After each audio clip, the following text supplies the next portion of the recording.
Halo teman-teman dari New One International Church. Selamat datang di Oasis Session. Itu 30 menit penyembahan dan firman Tuhan. 30 menit ini bisa juga nggak nyampe 30 menit. Adalah tempat di mana kita bisa merenungkan firman Tuhan dan menyiapkan waktu kita. Mungkin setelah kita baru pulang kerja, kita nikmatin waktu kita walaupun cuma setengah jam di hadirat Tuhan. Cuma 30, saya tahu mungkin nggak semua di antara teman-teman bisa lihat dan sebagainya. Tetapi bagi teman-teman membutuhkan, saya berdoa ini bisa menjadi sesuatu yang menyegarkan bagi teman-teman. Dan saya berharap dan saya yakin Tuhan bicara di dalam hati teman-teman juga kok. Karena saya percaya bahwa Tuhan bisa bicara di keadaan apa aja. Terima kasih Bapak atas hari ini. Terima kasih kau gak pernah menyerah sama kami. Biar ada keteduhan damai sejahtera-Mu menyertai kami. Thank you Lord. Ku beri yang terbaik bagimu. Ku relakan segalanya. Yang terbaik bagimu. Segenap hatiku, amin, dan segenap jiwaku. Katakan sama-sama sekali lagi. Ku beri yang terbaik bagimu. Oh, ku relakan segalanya. Yang terbaik bagimu. Segenap hatiku dan segenap jiwaku. Katakan sama-sama ya teman-teman Oasis Session. Katakan, ku beri yang terbaik bagimu. Relakan segalanya. Yang terbaik bagimu. Segenap hatiku dan segenap jiwaku. Sekali lagi dengan ucapan syukur katakan lagu simple ini. Ku beri yang terbaik bagimu. Oh, ku relakan segalanya. Yang terbaik bagimu. Oh, segenap hatiku dan segenap jiwaku. Katakan sama-sama sekali lagi. Oh, ku beri yang terbaik bagimu. Dan ku relakan segalanya. Yang terbaik bagimu. Dan segenap hatiku dan segenap jiwaku. Yuk, dimanapun teman-teman dan saudara berada, katakan sama-sama ya.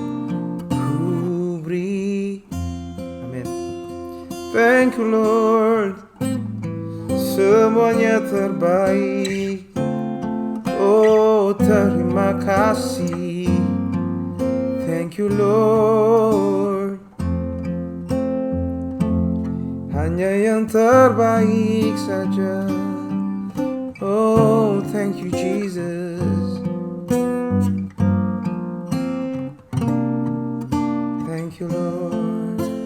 Ku beri yang terbaik bagimu. Amin. Ku relakan segalanya.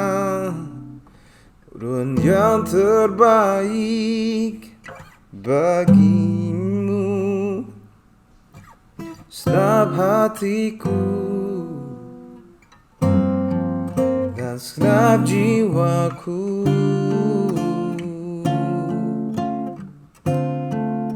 segenap hatiku dan segenap jiwaku, segenap hatiku, segenap jiwaku, ku serahkan padamu. Terima kasih Bapa atas lagu yang simple, pendek, tetapi memberkati kami. Kami berdoa Tuhan, biarlah ada keteduhan di dalam jiwa kami yang takut, ada keteduhan dalam jiwa kami mengembara, ada keteduhan dalam jiwa dan roh kami yang punya insecurity masing-masing. Tuhan, biarlah apa yang Hamba bagikan hari ini bisa menjadi sesuatu yang mengurangi atau menginspirasi mereka untuk melangkah dari zona tidak aman mereka. Terima kasih Bapak, dalam nama Yesus kami berdoa, amin. Oke, judul saya hari ini adalah pelan tapi party. Pelan tapi party. Bukan pelan tapi pasti, tapi pelan tapi party. Tentu ini bukan cuma sekedar bercandaan biasa, tapi ini bicara tentang sesuatu yang bahwa pelan tidak selalu buruk. Saya tahu di dunia yang serba cepat ini kita pengen cepat-cepat, tetapi pelan tidak selalu buruk. Kadang pelan juga bisa dipakai untuk membantu banyak hal. Kalau kecepatan juga kita nggak selalu teliti. Kadang pelan tuh baik agar kita bisa pay attention atas setiap langkah kita. Saya tahu pelan itu bukanlah sesuatu yang famous atau sesuatu yang seksi di zaman sekarang. Tapi pelan, asal mengerti tujuannya, menjadi sesuatu yang menghidupkan, sesuatu yang powerful, dan sesuatu yang baik. Di Pengkhotbah 9 ayat 11 versi BMK mengatakan, di dunia ini ada lagi yang kulihat. Selalu melihat ini. Perlombaan tidak selalu dimenangkan oleh pelari cepat. Pertempuran tidak selalu dimenangkan oleh orang kuat. Orang bijaksana tidak selalu mendapat mata pencarian. Dan orang cerdas tidak selalu memperoleh kekayaan. Juga para ahli tidak selalu menjadi terkenal. Sebab siapa saja bisa ditimpa nasib sial. Ini ada beberapa ayat yang ayat ini salah satu ayat yang selalu saya pegang hari ini. Perlombaan tidak selalu dimenangkan oleh pelari cepat, teman-teman. Bahwa kita bisa ketemu pelari paling cepat di dunia, tapi dia belum tentu menang. Dan pertempuran gak selalu dimenangkan oleh orang yang kuat. Di sejarah dikatakan bahwa banyak negara-negara lebih kuat, tapi takluk di hadapan negara-negara yang lebih lemah. Kenapa? Banyak faktor ya teman-teman. Bisa karena yang satu lebih bersemangat, mungkin yang orang kuat agak belagu gitu. Dan orang yang bijaksana tidak selalu mendapat mata pencarian. Karena banyak orang bijaksana itu mungkin terlalu dalam pemikirannya sampai gak selalu dapat pencarian. Dan orang cerdas gak selalu dapat kekayaan. Kita tahu ada orang-orang untuk bisa dapat kekayaan gak cuma butuh cerdas doang. Banyak orang berpikir bahwa cerdas itu adalah sebuah kepastian kaya. Tapi kita tahu banyak orang pintar gak berhasil. Karena banyak faktor untuk seseorang bisa dapat kekayaan. Juga para ahli tidak selalu menjadi terkenal. Kita lihat banyak orang ahli tapi gak terkenal. Ini sebuah realita nyata sampai hari ini. Saya punya beberapa teman. Ada yang pintar, beberapa biasa aja. Yang biasa aja malah punya perusahaan. Yang pintar gak tahu kemana. Tentu bukan berarti saya mendorong teman-teman untuk gak pintar. Tentu bukan berarti saya gak mendorong teman-teman untuk menimba ilmu. Tetapi perlombaan di hidup tidak semudah itu. Ada pemain sepak bola yang jago banget, tapi kalah dengan tim yang lebih payah. Mungkin teman-teman tahu ada satu tim namanya Real Madrid 2003-2004. Mungkin ada satu tim Real Madrid yang paling terkuat yang pernah ada. Diisi pemain terbesar, pemain bintang terbesar pada masa itu. Ada Ronaldo, Michael Owen, Zinedine Zidane, Luis Figo, Raul Gonzalez, Iker Casillas. Saya masih ingat nama-nama sampai sekarang. Gelandang bertahan ada Claude Makalele. Bahkan sampai bergelar Los Galacticos, pemain galaksi. Di sepertiga terakhir musim mereka, bahkan udah ada Beckham sekalipun, mereka kalah terus sampai rubrik sepak bola Indonesia mengganti julukan mereka dari Los Galacticos menjadi Los Kalahticos. Karena kalah terus teman-teman. Bahkan yang tadi mereka di peringkat 1 dan peringkat 2, akhirnya mereka jadi peringkat 4 teman-teman. Hampir gak masuk Liga Champion. Oke, saya bukan ngomong bola, tapi banyak orang bilang hidup itu gak adil. Tapi sebenarnya kalau dibilang gak adil, ada orang protes bilang hidup itu gak adil. Ya, pertanyaan saya, adil pakai standar siapa? Kenapa? Karena saya menemukan bahwa definisi standar adil di mata orang adalah definisi hidup lurus linear. Artinya, Kalau misalnya S1, gaji harus lebih besar dari yang sekolah SMP. Makin pinter harus makin berhasil, makin bisa bangun perusahaan. Orang miskin kalau kerja keras pasti bisa jadi orang kaya. Tapi kenyataan enggak juga. Nah, ini disebut dengan cara pikir linear. Pikirannya lurus, seakan dunia ini tangga harus dijalanin dan dilangkahi satu-satu. Kayak seakan-akan tuh hidup yang penting lurus aja, lakukan yang benar. Masalah hidup nggak gitu. Hidup ini tidak seperti tangga. Hidup ini lebih seperti puzzle dibanding tangga linear. Puzzle artinya banyak variabel yang harus kita figure out dengan jalan kita sendiri. Ada puzzle yang kita susah dapetin gambarannya. Ada puzzle yang kita harus dapatkan gambarannya dulu baru kita bisa maju. Ada puzzle yang kita harus meraba-raba dulu awalnya. Nah, tapi ibaratnya gini, puzzle itu bisa punya gambar yang sama, tapi setiap orang punya cara sendiri untuk menyusunnya. Dan ini yang teman-teman perlu pegang. Menganggap bahwa proses hidup itu linear, itu akan membawa kita pada kekecewaan yang sangat dalam. Orang-orang yang merasa hidup harus linear, itu kecewanya besar sekali. Makanya kenyataannya soal gini, sukses kita, apapun definisi sukses kita, sangat dipengaruhi berbagai macam faktor, teman-teman. Saya tahu nggak, saya pernah ketemu sama orang yang udah sukses. Definisi sukses mungkin untuk sekarang bangun perusahaan. Ya, dia udah bangun perusahaan. Dulu biasa aja, sekarang dia bisa bangun perusahaan. Dan saya nanya, gimana kamu bisa sampai sekarang dan bangun perusahaannya? Dan yang menarik adalah dia tidak bisa spesifikkan dengan jelas apa yang menyebabkan dia berhasil. Karena faktor penukar kesuksesannya itu banyak faktor. Ada pergaulan benar, ada mentor, etos kerja yang bagus, passion, ada hokinya, ada kasih karunia Tuhan, ada belajar dari kegagalan, ada namanya belajar dari kerugian, dan lainnya lain lagi. Banyak, teman-teman. Maka dari itu, poin saya hari ini adalah jangan membanding-bandingkan hidupmu. Kamu mungkin bukan yang nomor 1, kamu mungkin bukan yang paling cepat, tapi nggak berarti kamu pasti kalah. Kenapa? Karena perlombaan memang bukan sama orang lain. Jangan pernah lupa, setiap orang mungkin ada di perlombaan yang sama, tetapi di start yang berbeda. Setiap orang mungkin di dunia yang sama, tapi startnya beda-beda. Ada yang punya privilege, startnya dari awal sudah di level 5 gitu. Tapi ada yang levelnya minus, karena dia miskin, tidak punya apa-apa. Jadi dia tidak seberuntung itu.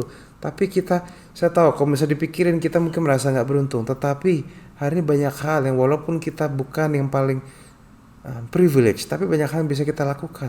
Nomor 1 adalah jangan iri. Gak ada satupun hidup kita yang punya cerita sama. Ada orang sukses di saham, akhirnya semua ngikutin. Banyak yang jatuh. Padahal orang-orang yang main stocks, trading, yang berhasil memang ada, tapi yang gagal jauh lebih banyak. Saya bilang berkali-kali bahwa iri hati timbul saat kita membandingkan behind the scene hidup kita dengan trailer hidup orang lain. Trailer itu cuma sepotong. Trailer itu bagian terbaik dari film. Behind the scene adalah kenyataan produksi film.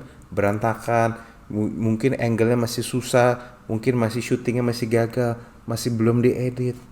Nah, masalahnya setiap film yang trailernya bagus itu ada behind the scene-nya sendiri. Kamu jangan bandingkan yang gak apple to apple. Masa cuma behind the scene dibandingkan sama trailer? Itu gak benar, teman-teman. Behind the scene harus dibandingkan sama behind the scene. Makanya saya mau kasih tahu, semakin orang kenal dekat dengan seseorang, semakin dia tidak iri sama orang itu, karena dia menyadari hidupnya gak jauh beda, teman-teman. Susah mah susah aja. Realita bahwa hidup itu tidak linear harus kita terima, sehingga membuat kita tidak iri dengan pencapaian orang lain, tapi juga tetap berusaha yang terbaik. Teman-teman, saya mau akhir kata saya mau bilang gini, Tuhan punya cara sendiri untuk menunjukkan kuasanya. Bagi kamu punya privilege, bersyukurlah. Kalau kamu gak punya, no worries. Memang hidupmu susah, tapi ada banyak hal yang kamu bisa lakukan. Hidup gak linear, dan punya hak istimewa atau enggak, Tuhan tetap mau bersamamu, menuntunmu di setiap langkah hidupmu, menjadikanmu terlatih dan bisa mengalami dia dalam segala dinamika kehidupan. Dan kalaupun kamu mungkin belum seperti yang kamu harapkan sekarang, minimal kamu bisa mendidik anakmu dan untuk lebih sukses dari kamu. Dan kalaupun nggak sukses, bukankah definisi setiap orang beda-beda? Bukankah target setiap orang berbeda-beda? Saya berdoa supaya teman-teman bisa mulai, kalaupun kamu mau sukses, coba align dengan definisi suksesnya Tuhan. Suksesnya Tuhan bagi Tuhan adalah memuliakan Tuhan, punya relationship dengan Tuhan, punya hubungan kembali dengan Tuhan. Dan dari situlah kita mulai melihat kembali hidup kita. Saya tahu ini cuma pendek hari ini, tetapi saya berharap ini menjadi sesuatu yang menyegarkan bagi teman-teman. Biar 15 menit ini jadi 15 menit yang mengubah kehidupanmu. Terima kasih. Tuhan berkati. Saya mau berdoa bagi teman-teman. Tuhan, hamba-Mu susah berbicara tapi Kau belum. Aku berdoa biar semua di antara anak-anak-Mu bisa mengalami Engkau. Entah mereka privilege atau enggak. Tapi biarlah kami menyadari bahwa Engkau tetap bisa bekerja walaupun keadaan kami nggak menguntungkan. Tuhan, datangkan damai sejahtera pada setiap kami.